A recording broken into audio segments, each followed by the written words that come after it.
In 2012, Musa's father and I enrolled him in this popular summer reading program that took place once a week for about 6 weeks. And it was on a college campus, and the cost was about $400. Our intent was to get him the help we knew he needed with his reading. And once enrolled, we had the opportunity to be in the class with him. And one of the highlights of the program were the read-alouds.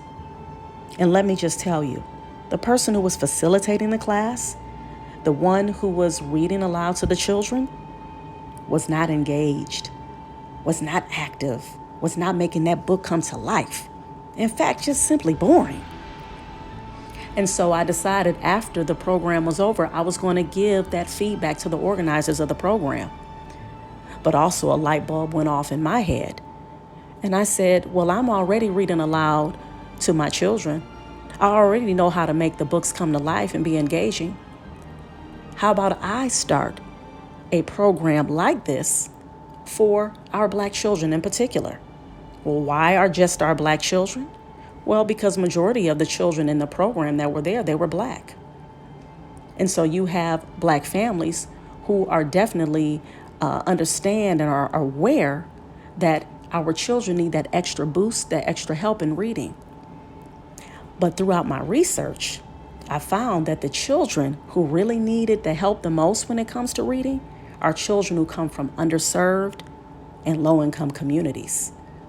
Did you know that 14% of Black children are reading proficient in the country? In the country. And only about 10% of Black children are reading proficient in Cleveland. And majority of these children come from underserved, low-income communities. And also in my research, I found that the children who are dealing with low levels of proficiency do not have books that represent the communities they come from.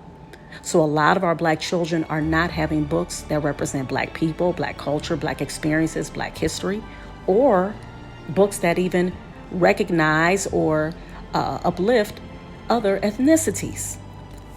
Also, our children are lacking in getting healthy foods, especially during those times when they are not in schools. So we also added that other component to ABC Read, which is providing healthy snacks for our children. And we didn't stop at children because we also found that our children are not seeing the adults and caregivers around them reading. So this is why we said we not only are providing books for our children, but we have to provide books for the adults as well. And then providing and having those engaging read aloud events. Having events where we've invited Black professionals like a veterinarian, a mentor, urban farmers, a nurse. These are just some of the people who have came to spoke to our youth at these events and explaining and talking to them about their own literacy experiences and how reading has been an integral part of their lives in the professions that they chose. The intergenerational component is priceless at our ABC Read events. Having those wise people there reading and playing the Jeopardy game that is such a popular hit at our ABC Read events was just so beautiful to see and experience.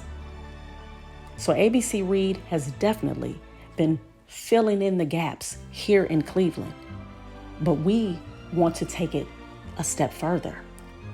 Our mission is to give away 5,000 books in 2022.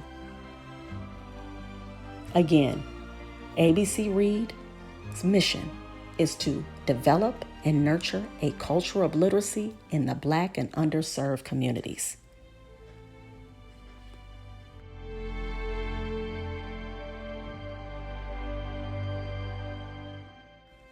So if you would please be so kind as to go to abcread.org and click on that donate button. And I believe that you can help us not only reach that goal of giving 5,000 books in 2022, you can actually help us to exceed that goal. As you see, we are dedicated to eradicating the illiteracy that plagues our Black and underserved communities.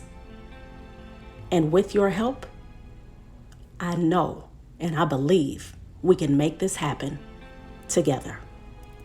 Go to abcread.org and click that donate button today.